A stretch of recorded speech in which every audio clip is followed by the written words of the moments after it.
Hola, ¿qué tal? Bienvenidos. Hoy vamos a estar dando una pequeña charla de introducción a lo que es evaluación de riesgo para saber de qué se trata y más que nada vamos a apuntar a lo que es el trabajo que realizamos como bomberos.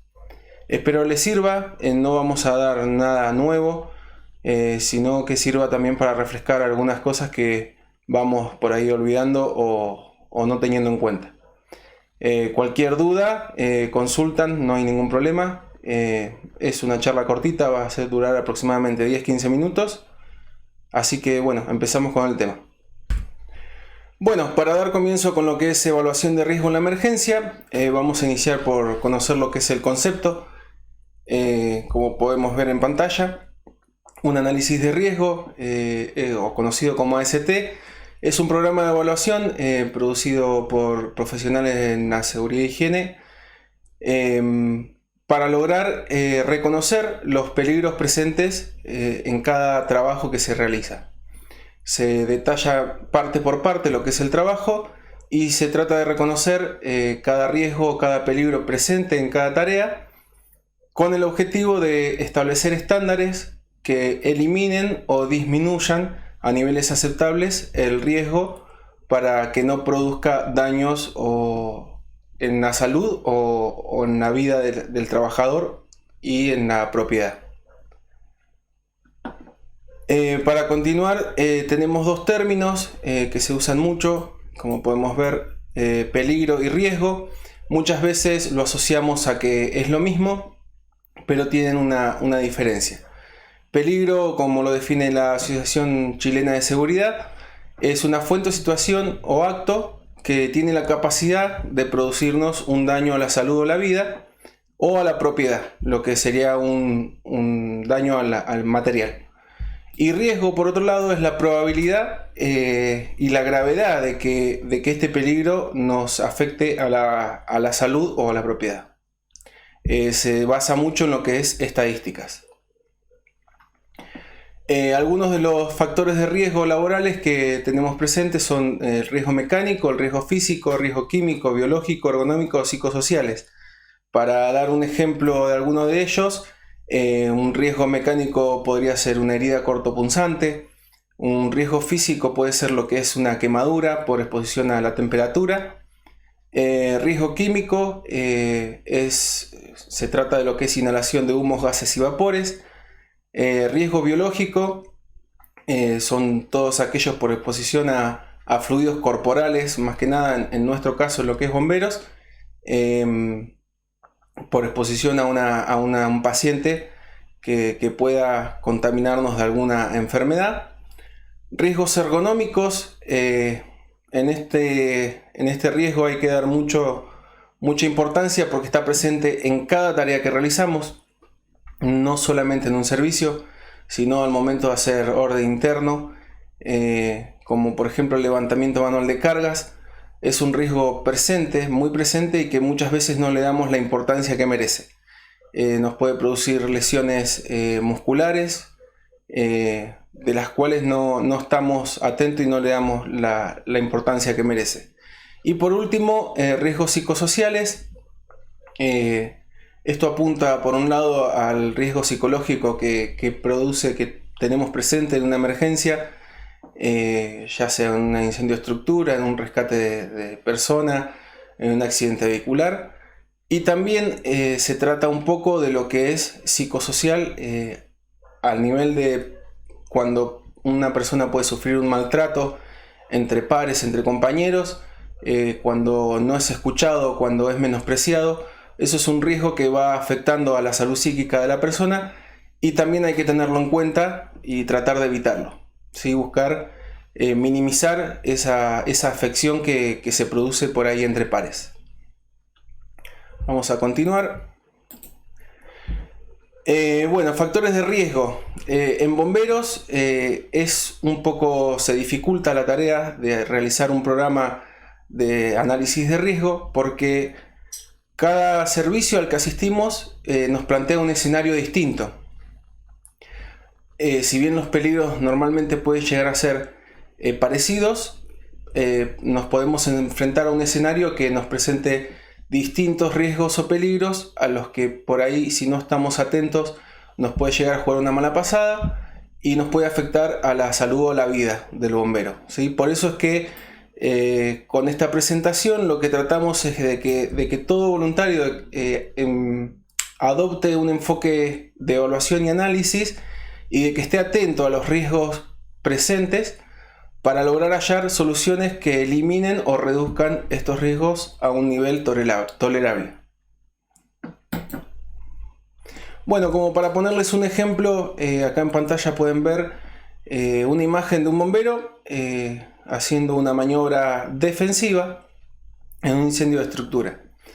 Como sabemos, los peligros son varios. En este caso vamos a tomar el fuego como peligro en sí y vamos a dejar de lado lo que sería el peligro de la energía eléctrica o el suministro de gas, que casi mecánicamente cuando asistimos a un servicio ya sabemos que esos peligros existen, y antes de iniciar cualquier maniobra de ataque lo que hacemos es eliminar el peligro, por lo que supuestamente estaríamos eliminando el riesgo.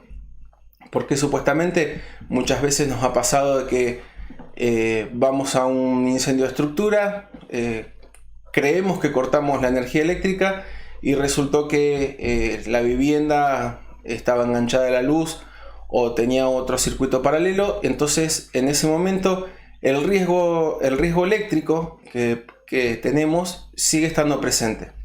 Por eso es lo que estamos intentando que ese enfoque de evaluación y análisis. El peligro del fuego nos ofrece varios riesgos, entre los que podemos mencionar el riesgo físico, como sería una quemadura, el riesgo químico, como les decía, inhalación de humos, gases y vapores, y el riesgo mecánico por proyección de partículas, deflagración o explosiones.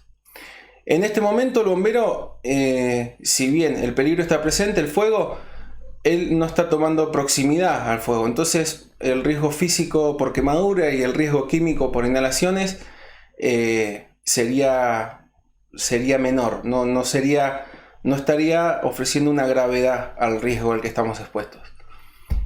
Pero si este bombero que tenemos acá decide realizar una maniobra ofensiva y aproximarse al fuego, de por sí sabemos que tendría que tener el equipo de respiración autónoma completo, conectado, con suministro de aire suficiente para poder hacer el servicio, y tendría que estar equipado con todos los elementos de protección, como es el equipo estructural, el casco, guantes, capucha anífuga, botas, ¿sí? Y demás. Bien, vamos a continuar. Esto es muy importante. Hay veces que no podemos reducir el nivel de riesgo al que estamos expuestos, y en ese caso sí o sí la única opción que tenemos es cambiar de maniobra. Si nosotros estamos realizando una maniobra ofensiva y evaluamos y vemos que la estructura está debilitada y que corremos el riesgo de que se produzca un derrumbe, no tenemos control sobre el riesgo, ¿sí? No tenemos forma de reducir ese riesgo a un nivel aceptable, por lo que debemos optar por cambiar la maniobra a una maniobra defensiva, por ejemplo. No olvidemos que si bien el encargado de dotación es el responsable en la parte civil y penal por la seguridad de toda la dotación, que trabajemos como un equipo y que todos los que integran el equipo de emergencias estén atentos a la seguridad de cada uno y a la seguridad del otro, que estén atentos a los riesgos, que puedan ser capaces de evaluar y analizar a los riesgos a los que se exponen. El servicio se realizaría en forma más eficiente y profesional. Esto es un tema muy importante que muchas veces lo pasamos por alto. Si el encargado de dotación es excedido porque la naturaleza del siniestro, la magnitud, lo sobrepasa, posiblemente no pueda estar al mando operativo y responsable de la seguridad. Entonces lo que debería hacer en ese momento para que el servicio se desarrolle bien, eficientemente y de forma segura para todos los que están operando en ese momento es designar a un encargado de seguridad en la escena. Es muy importante que el encargado de seguridad en la escena no sea la persona con menos experiencia, sino que sea la persona con más experiencia, ¿sí? Esto va a hablar de la capacidad de liderazgo que tiene un encargado de votación al momento de tomar decisiones justamente en la emergencia. Para continuar, tenemos aspectos críticos para lo que es un análisis de riesgo que nos va a facilitar la evaluación, el análisis, y nos va a facilitar saber a qué peligros y a qué riesgos nos estamos enfrentando. En principio debemos tener los conocimientos técnicos de la tarea, ¿sí? Debemos saber la teoría de a qué peligros nos enfrentamos en un incendio de estructura, en un accidente vehicular, en un incendio forestal.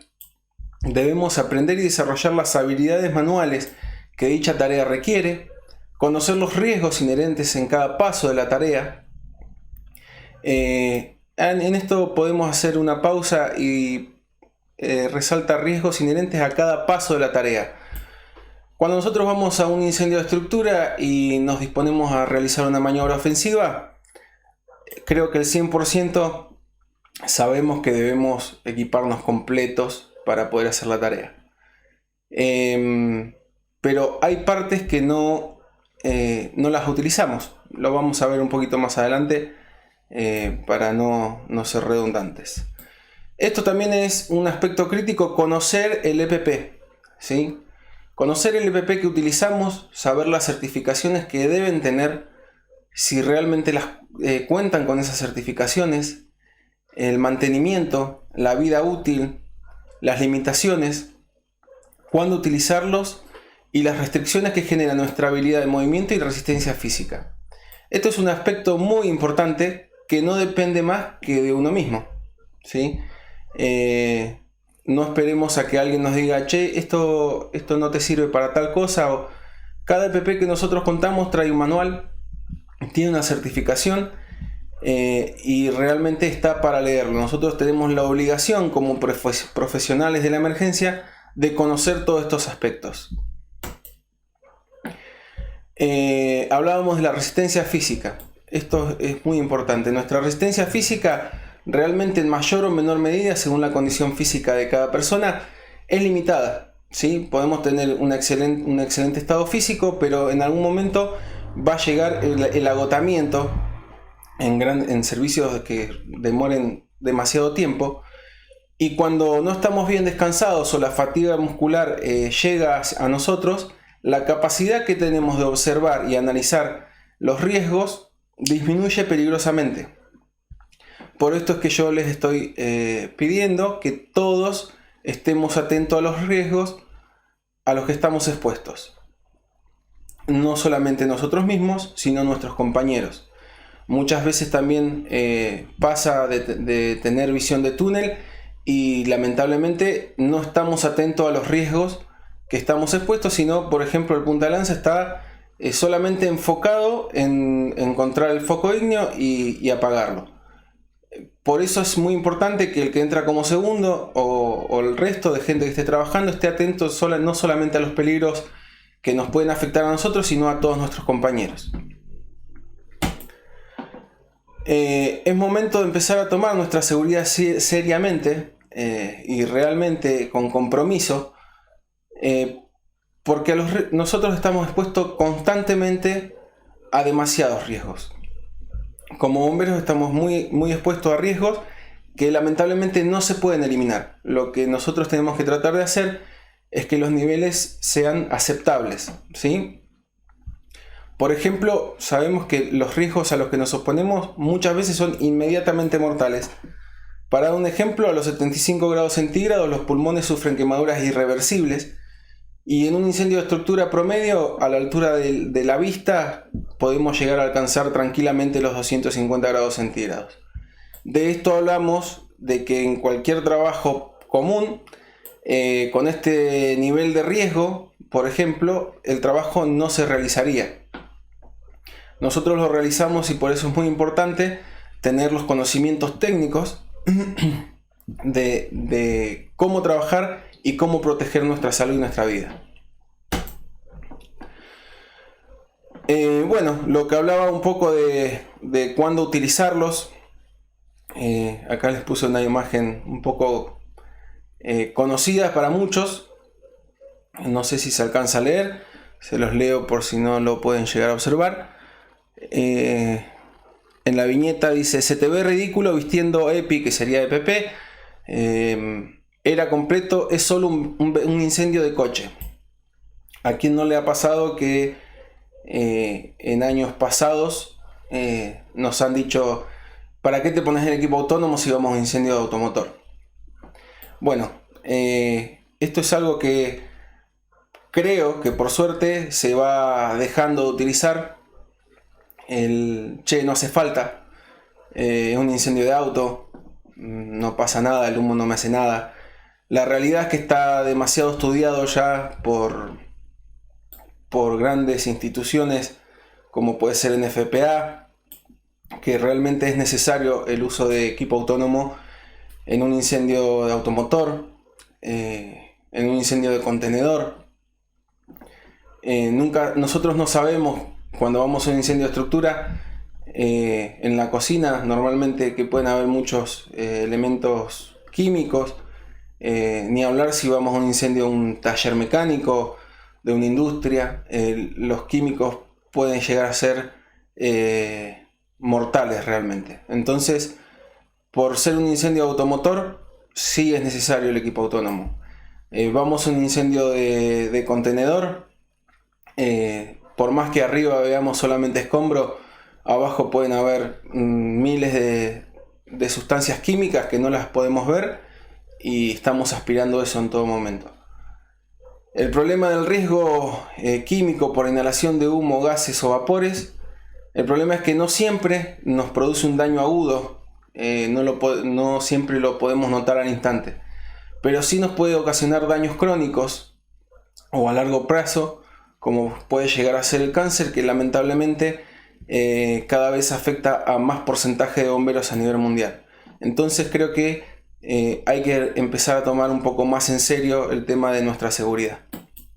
No quiero detenerme mucho en esto. Esto es algo de lo que quería nombrar anteriormente. ¿Cuándo es necesario el equipo de protección personal? En cada caso y en cada tarea que realizamos. Cuando ingresamos, como les decía, de punta de lanza, sabemos que sí o sí necesitamos el equipo de respiración autónoma. Ahora, muchas veces realizamos escombramiento y realizamos el escombramiento con equipo de respiración autónoma o no lo utilizamos. ¿Por qué cuando ingresamos a atacar el incendio sí era necesario y cuando estamos haciendo remoción no es necesario? Porque la temperatura dejó de estar presente. Todos los gases tóxicos, humos y vapores que pueden haberse desprendido por ese incendio siguen estando presentes. Entonces, ¿qué rol estamos asumiendo? ¿Realmente somos profesionales al realizar una remoción sin equipo de respiración autónoma? ¿Nos estamos ocupando de nuestra salud? Se los dejo para que me digan después a ver qué opinan. Esto es otra cosa. He visto varios equipos estructurales, equipos de protección, como era el caso muchas veces años atrás de tener los cascos. El que tenía el casco más sucio lo tenía como trofeo de guerra y realmente es un error. Cada elemento de protección personal en su manual de usuario nos da una guía del mantenimiento periódico al que se le debe brindar y de la limpieza y cómo se debe realizar la limpieza. Esto es algo que normalmente se ve y no solamente que el aspecto es sucio, sino que esto, aparte de tener contaminantes químicos que cada vez que nos los colocamos está afectando poco a poco nuestra salud, pueden quedar en él partículas combustibles que en el momento en que este elemento de protección personal tiene que protegernos, el porcentaje de protección que nos va a brindar, si tenemos partículas combustibles en él, va a decaer peligrosamente. Entonces Realmente nuestro equipo de protección personal debe estar limpio, debe inspeccionarse periódicamente y debe hacerse el mantenimiento y la limpieza como corresponde. Otra cosa muy importante, en la inspección, si observamos que el elemento de protección tiene algún daño, alguna rasgadura o demás, debemos informarlo inmediatamente y buscarle una solución. Ahí estaríamos observando un... Perdón, se me fue la diapositiva. No.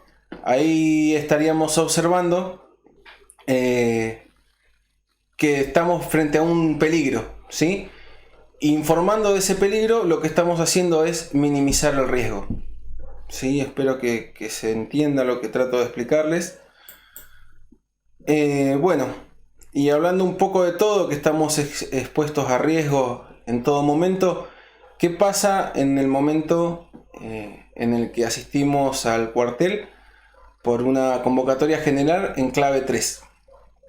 Ya sea, como podemos ver en esta imagen, en nuestros vehículos particulares o cuando nos dirigimos al siniestro en el vehículo de emergencia perteneciente al cuartel, estamos presentes a varios peligros, pero si realizáramos un análisis serio, veríamos que el riesgo lo podemos disminuir con respecto a las decisiones que toma cada uno cuando se está dirigiendo al cuartel o del cuartel a la emergencia. No es lo mismo que nosotros tengamos que hacer un frenado brusco yendo a 40 km por hora o a 60 km por hora. Entonces, si bien el peligro de tener un accidente vehicular está presente, el riesgo simplemente está al nivel de al alcance de nuestras manos. Reduciendo un poco la velocidad, estaríamos reduciendo también el riesgo a un nivel aceptable, evitando así un daño realmente a la salud propia y de terceros, que es algo que tenemos que tener en cuenta. Y por último, ya para ir cerrando, les dejo una pregunta. Espero que no lo tomen a mal, pero es una pregunta para realmente empezar a pensar un poco y a comprometerse un poco más con la responsabilidad que tenemos y la seguridad que debemos tener en cada trabajo. ¿Estamos preparados realmente? ¿Alguna vez nos preguntamos si somos el servidor público que nuestra comunidad merece? Se los dejo, es una pregunta personal para cada uno, que no hace falta que la contesten, queda en su mente. No olviden que siempre hay alguien que nos espera, así que realmente yo les pido que empecemos, porque a uno también se le puede escapar muchas veces, que empecemos a tomar la seguridad en serio, que adoptemos ese enfoque de evaluación y análisis, que busquemos a qué riesgo nos exponemos. Acuérdate que tu vida la cuidas tú. Chicos, muchas gracias por su atención y cualquier consulta no hay problema se comunican con los chicos de capacitación o conmigo, no hay ningún problema. Gracias.